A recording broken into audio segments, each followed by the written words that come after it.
Bonjour les amis, j'espère que tout le monde se porte bien. Nous voici partis pour de nouvelles vidéos de bivouac. Alors lors de mes dernières vidéos, j'avais choisi le mode zéro parole. Et certains m'ont dit qu'ils auraient aimé en savoir un peu plus ou ils étaient dérangés par ce silence que j'aime bien. D'autres vidéos de bivouac sont faites dans le silence total.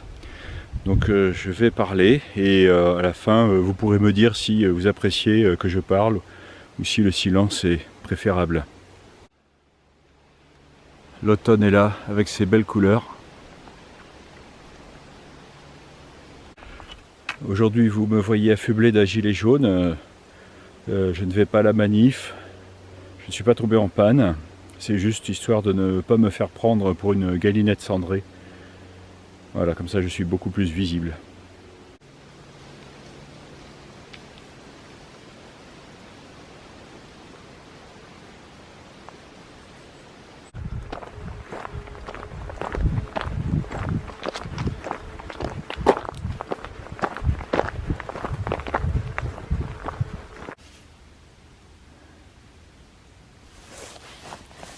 Alors on peut se poser la question, pourquoi partir au bivouac? Il n'y a pas de réponse simple. C'est comme pourquoi écouter de la musique, pourquoi partir en voyage, pourquoi avoir des amis, pourquoi aller au cinéma. Voilà, c'est une activité, je pense, qui permet de répondre à beaucoup de questions, parfois de ne se poser aucune question. Ça permet aussi de découvrir la vie au fur et à mesure des rencontres que l'on va faire sur le chemin. Alors les rencontres humaines sont plutôt rares, mais bon, on a tout le reste de la semaine. Par contre, voilà, on va observer des traces de ceci, des traces de cela, observer des paysages, regarder les feuilles d'automne qui tombent. C'est un spectacle en soi.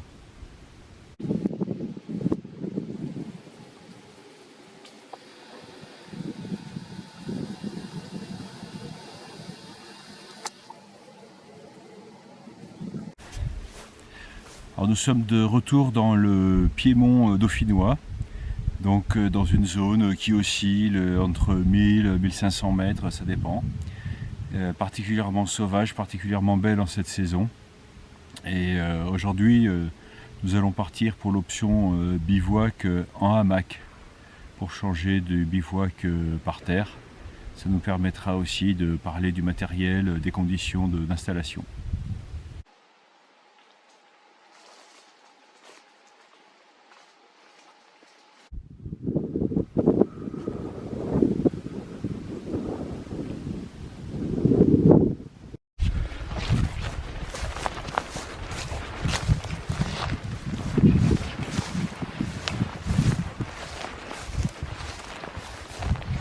L'automne est arrivé, on n'entend plus les criquets, les sauterelles, on n'en voit guère plus que quelques-unes, ou une menthe religieuse par-ci par-là.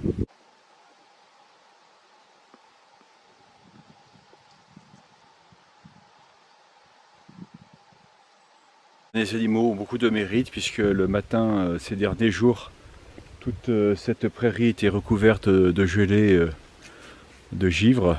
Donc ça veut dire qu'il a fait vraiment froid, mais certaines espèces d'insectes réussissent encore à survivre pour quelques jours seulement.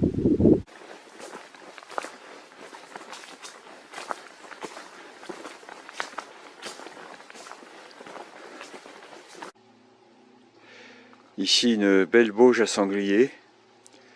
On voit qu'ils se sont roulés, ils ont également marché dedans. Voilà, il y a une source juste à côté.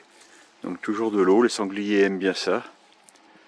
Voilà, ils sont venus se rouler, sûrement tout un troupeau par ici. Voilà, là on voit encore bien les traces laissées par les sangliers, les empreintes. Ça sent encore fort d'ailleurs.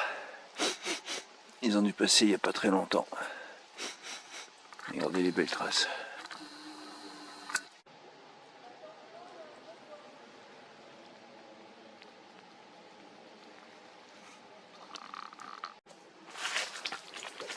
Un véhicule est passé par ici.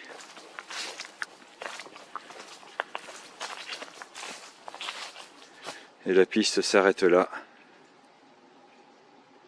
À mon avis, les occupants et le véhicule ont été aspirés vers le ciel par des extraterrestres. Je ne vois aucune autre explication possible. La nature révèle toujours de nouveaux mystères. Ici, une fente sur le tronc d'un hêtre. Montons un peu. La fente continue, continue, continue. Soudain, une branche sort de la fente. Ce n'est pas une branche, c'est un petit être qui s'est fait englober par le grand.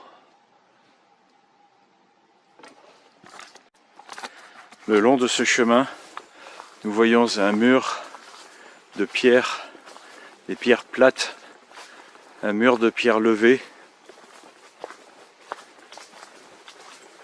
Que de travail de la part de nos ancêtres, que de travail. Et aujourd'hui, tout s'oublie sous la mousse.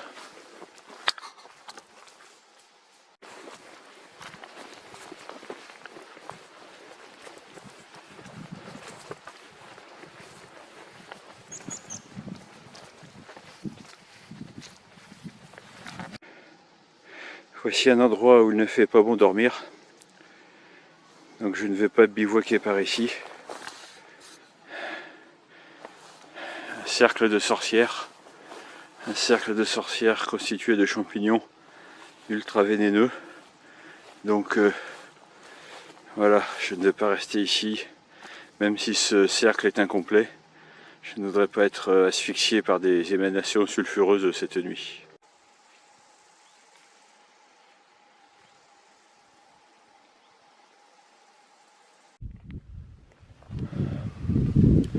Nous voici en bordure d'une forêt de hêtres aux jolies couleurs. C'est là que nous allons passer la nuit.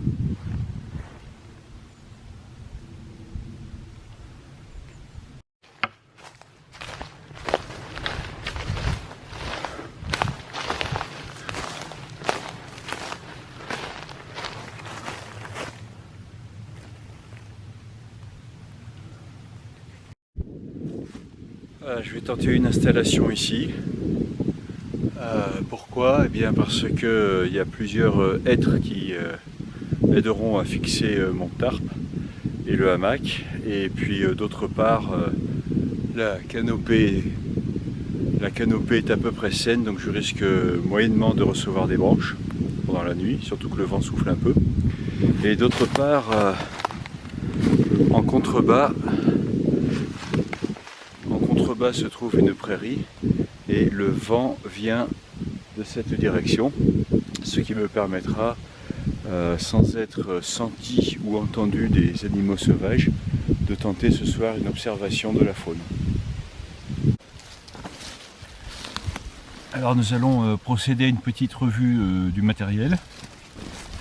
Donc un appareil photo pour essayer de filmer les animaux sauvages, photographier et filmer. Une tenue de camouflage pour photographier les animaux sauvages. Une lampe pour la nuit, pour éclairer loin si jamais on entend du bruit. Une batterie solaire pour recharger les téléphones, les appareils photo. Alors cette batterie se recharge en 2 après-midi au soleil, donc le plus prudent est de la recharger à la maison avant de partir.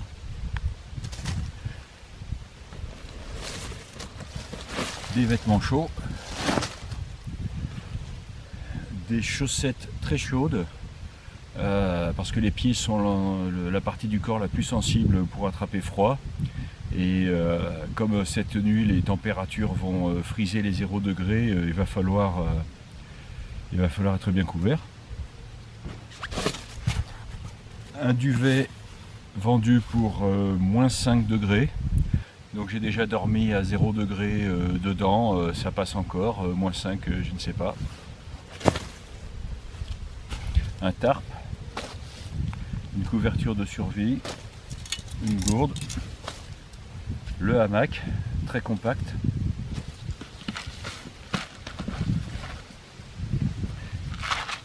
Le casse-croûte pour 24 heures. Et puis une tasse, une lampe frontale, une trousse de secours, un réchaud à gaz, un canif, du scotch. Voilà, c'est à peu près tout. J'ai oublié un bonnet pour cette nuit, ça c'est dommage. Autrement, tout est là.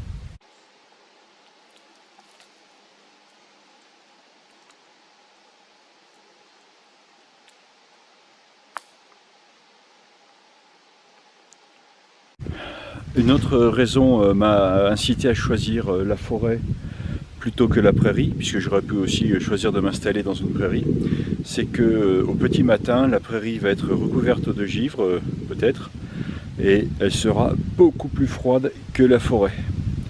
Donc si jamais vous souhaitez un jour expérimenter, vous verrez il y a une différence de plusieurs degrés entre la prairie et la forêt. Donc l'avantage de dormir en forêt, eh bien, c'est de bénéficier d'une chaleur relative. Il y a moins d'humidité, moins de rosée. La canopée est là au-dessus de nous pour la recueillir. Donc on est à l'abri du froid et de l'humidité. J'ai commencé par tendre une corde fêtière, voilà, qui tient au moyen de nœuds tout simples.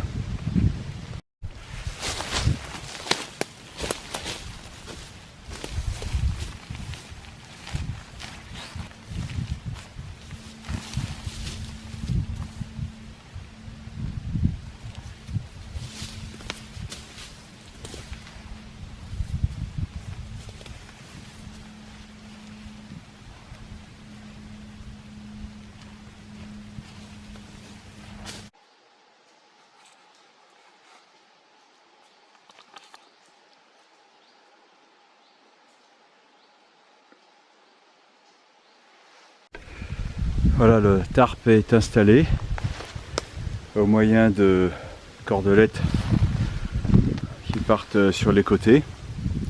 Et puis pour tendre le tarp sur la fêtière, j'ai installé un nœud de prussique de chaque côté. Comme ça la bâche ne bougera pas trop. D'autant que, comme vous pouvez le constater, le vent souffle pas mal ce soir. Voilà, le hamac est installé sous le tarp.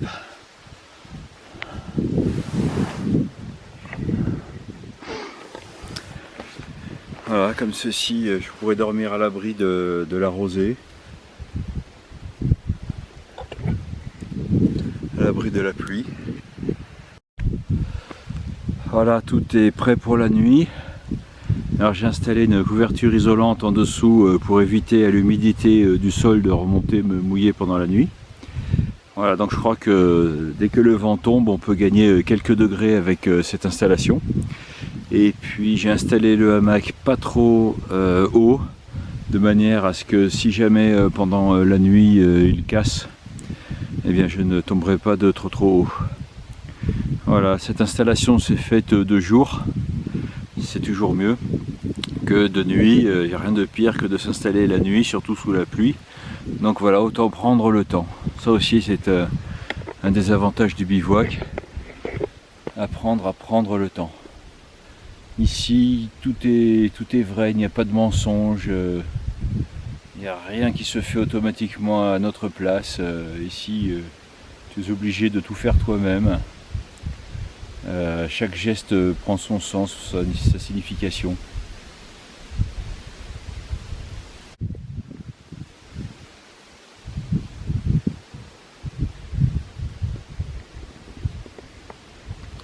Le soleil est déjà bas sur l'horizon.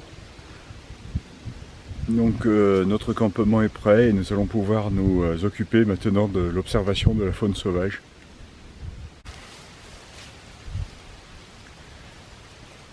Le froid n'attend même pas que la nuit tombe pour commencer à s'installer, donc je vais ajouter quelques épaisseurs. Le but est de ne jamais avoir froid. Une fois qu'on a froid, tout est perdu, on n'est plus bien dans sa peau, ça ne va pas, donc il vaut mieux se revêtir quelques couches avant vraiment de ressentir le froid.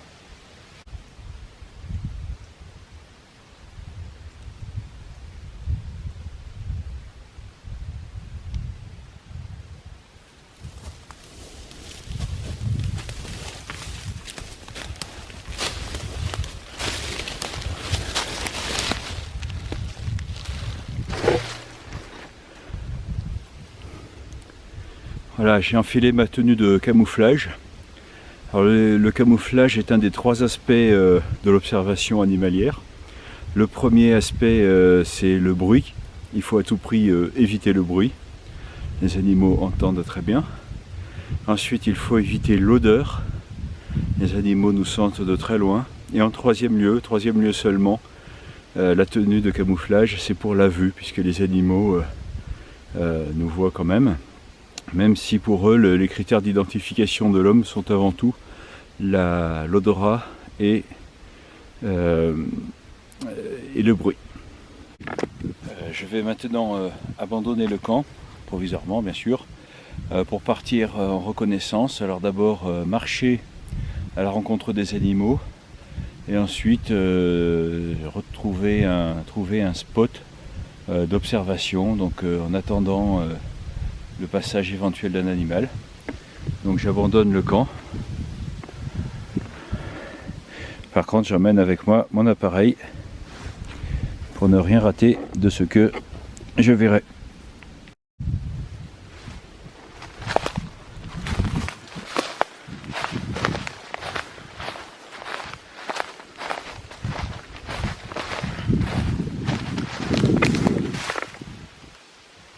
Cette saison, ce qui est incroyable, c'est qu'on n'entend quasiment plus aucun chant d'oiseau. On a l'impression que la forêt est vraiment livrée aux arbres, livrée aux plantes, et qu'il n'y a plus un oiseau, plus un animal.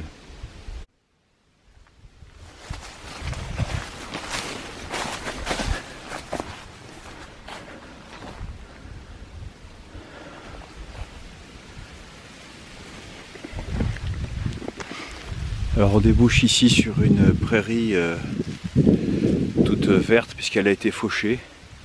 Et ça c'est bon signe parce que les animaux tels que les chevreuils ou les cerfs aiment bien venir brouter cette herbe.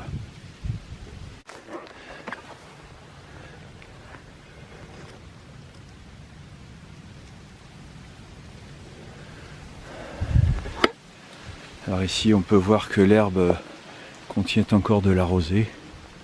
On n'a pas vu le soleil de la journée. Ça nous montre bien quand même à quel point les parages sont humides en cette saison.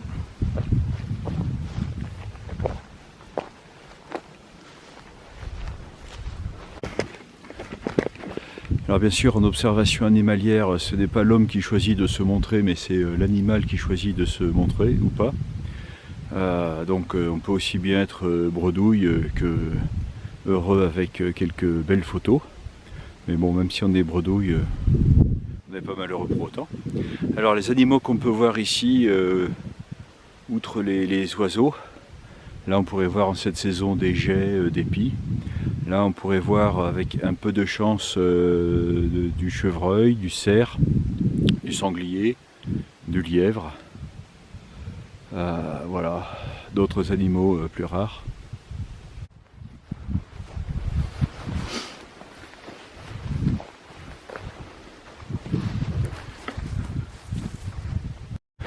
Voilà, on peut parfois entendre des roitelets, quelques autres petits oiseaux. Alors à propos de cerfs et de chevreuil, j'en profite parce que beaucoup de personnes m'ont demandé quelle est la différence entre un cerf et la biche et le chevreuil et la chevrette. Parce que beaucoup de personnes disent tiens, j'ai vu une biche. Mais est-ce que c'est vraiment une biche? Alors un chevreuil ou une chevrette, ça pèse 25 kg, c'est gros comme une chèvre à peu près. Tandis que le cerf et la biche, ça pèse 150 à 200 kg. Voilà, et puis c'est haut comme un âne. Donc voilà, la différence entre les cerfs et les chevreuils, c'est la différence entre la chèvre et l'âne. Donc comme ça, maintenant, plus personne ne pourra se tromper.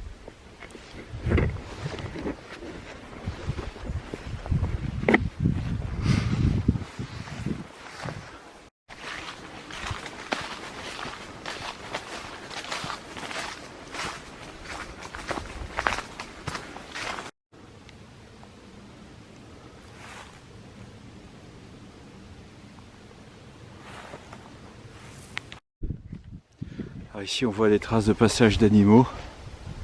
Vous voyez cette ligne qui coupe la prairie en deux. qu'il y a des animaux qui passent régulièrement par ici, je pense à des chevreuils. On va essayer d'en voir ce soir. Alors là on voit un endroit qui a été gratté, peut-être par les sangliers ou par d'autres animaux, peut-être les sangliers. Voilà, j'ai trouvé une prairie bien orientée par rapport au vent, donc aucun animal ne pourra me sentir, aucun animal ne pourra m'entendre. Et là, contre la lisière, avec la cagoule, je vais être invisible. Donc il reste juste à attendre quelques temps.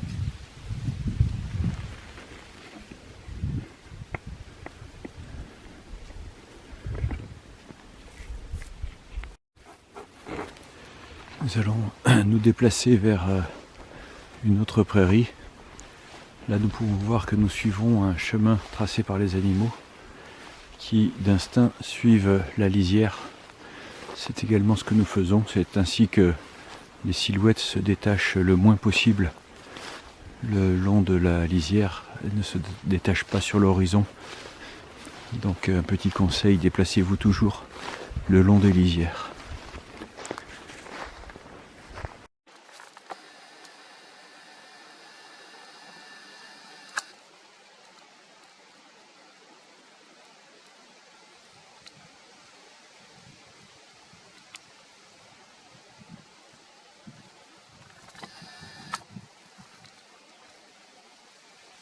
Voilà, on a vu deux bestiaux partir, peut-être des chevreuils, je ne suis pas sûr.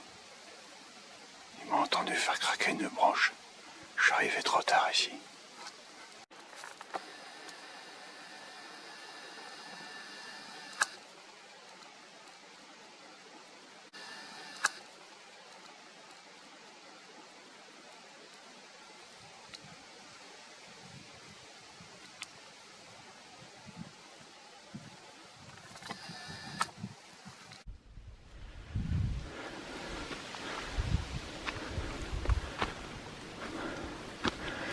La nuit commence à tomber.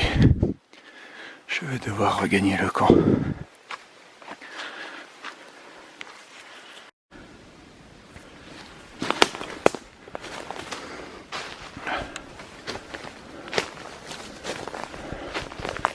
Nous voici de retour dans notre petit bois du départ.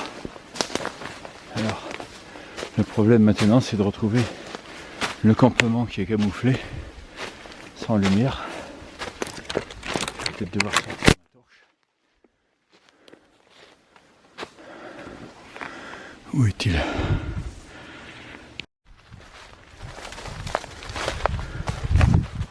Et voilà le campement.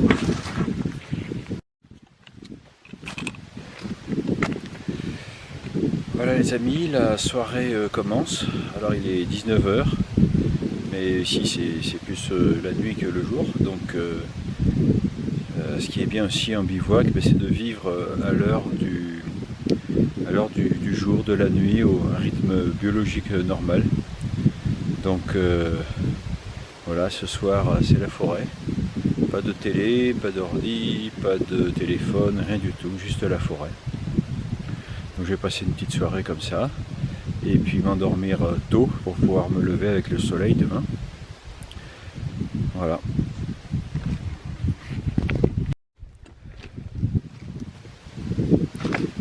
Alors je viens de revoir le film de tout à l'heure, donc c'était bien de chevreuil.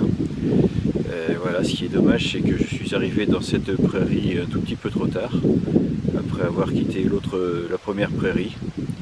Donc comme je suis arrivé en faisant craquer une branche, et comme ils étaient sur la direction dans laquelle j'allais pour aller me placer à un point un petit peu surélevé et dominer toute cette nouvelle prairie, et forcément ils m'ont trouvé, ils m'ont vu avant même que je les voie. Voilà, c'est ça aussi le bivouac, l'observation des animaux, rien n'est joué d'avance. Alors maintenant le dîner. Alors comme vous pouvez le constater, je n'ai pas allumé de feu parce que je ne veux pas être trop repéré par les animaux. même si ça m'est déjà arrivé d'allumer du feu et puis de me faire réveiller toute la nuit par des bêtes. Donc voilà, je ne sais pas, j'aurais peut-être pu en allumer un. En tout cas pour l'instant c'est l'heure du dîner. Alors menu 4 étoiles avec sandwich et puis amandes dans une boîte. Donc c'est vraiment la soirée la plus simple qui soit. Allez, bonne nuit les amis, à demain.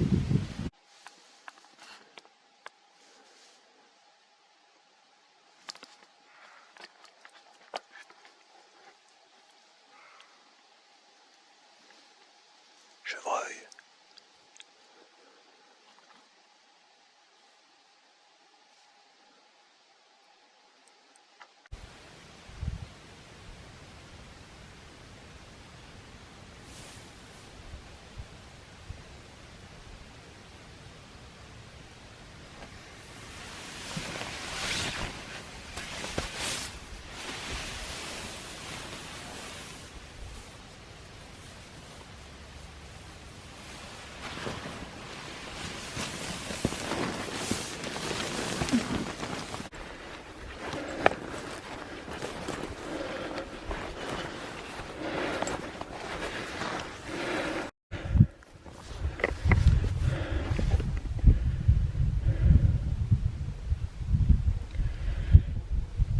Bonjour les amis, j'espère que vous avez passé une bonne nuit. Pour moi ça a été un peu moyen, je vous expliquerai pourquoi. Mais avant tout, il y a deux choses à faire. La première c'est de regarder le lever du soleil sur les Alpes.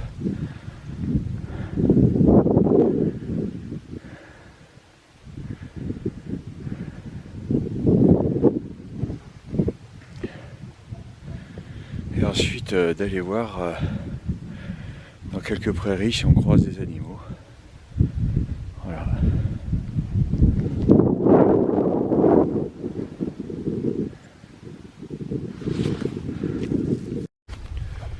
Alors comme nous sommes déjà un petit peu en altitude, on peut profiter devant nous une magnifique mer de nuages. Voilà, toutes les villes et les villages là-dessous sont dans le brouillard et nous sommes au ciel bleu.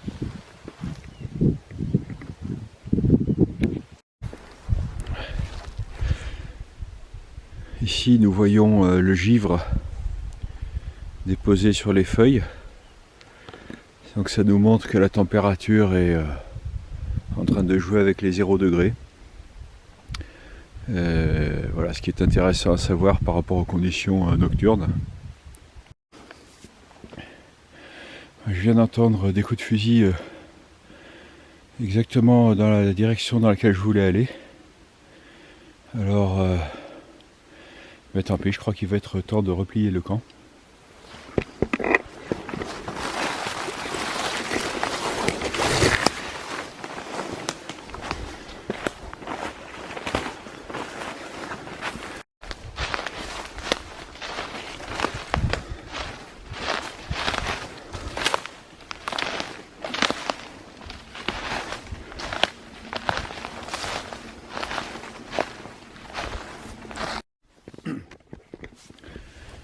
Alors pour que cette expérience puisse servir à tous, voilà, je vais maintenant vous exposer les raisons pour lesquelles j'ai mal dormi.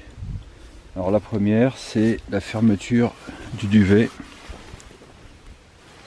Vous voyez, elle s'est ouverte des deux côtés. Plusieurs fois dans la nuit, j'ai essayé de tout réinstaller en vain. Donc je crois que la fermeture est hors service. Mais d'autre part, le hamac repose sur le duvet, le duvet repose sur le hamac, et de ce fait, on n'est pas isolé par-dessous. Donc j'ai eu froid au dos aussi, ce qui montre que le hamac en bivouac c'est pas mal, mais avec, à mon avis, des restrictions pour les températures qui, comme aujourd'hui, avoisinent les 0. Un petit peu plus dans la forêt. Vous voyez, il n'y a pas de givre. Il n'y a pas de givre dans la forêt, il y en a dans la prairie à côté. Parce qu'ici on gagne 2 ou 3 degrés je pense. Et voilà donc le hamac bivouac d'été, pas bivouac d'hiver. Sauf si on a peut-être un super duvet.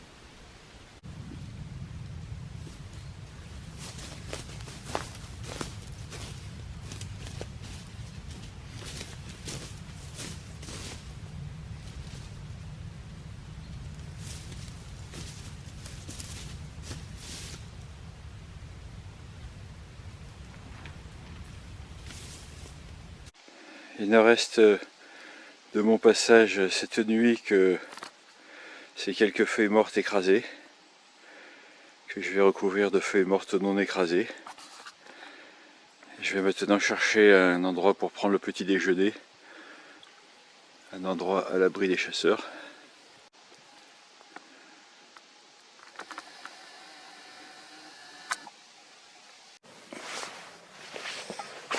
Alors pour le petit déjeuner,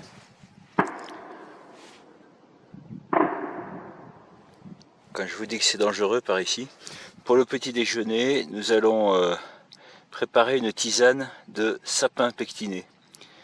Donc produit local et naturel.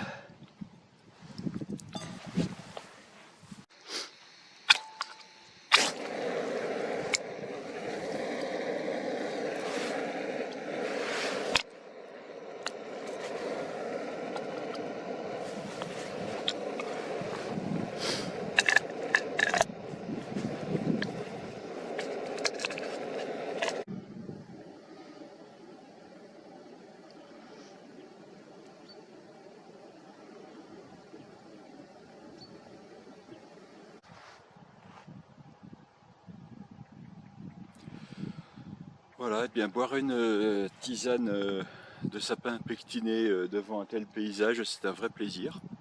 Alors c'est un goût qui n'est pas très connu forcément, mais que chacun devrait essayer. Ça peut rappeler de loin la tisane de thym ou de romarin. C'est vraiment agréable. La première fois ça peut surprendre, mais franchement on y prend goût.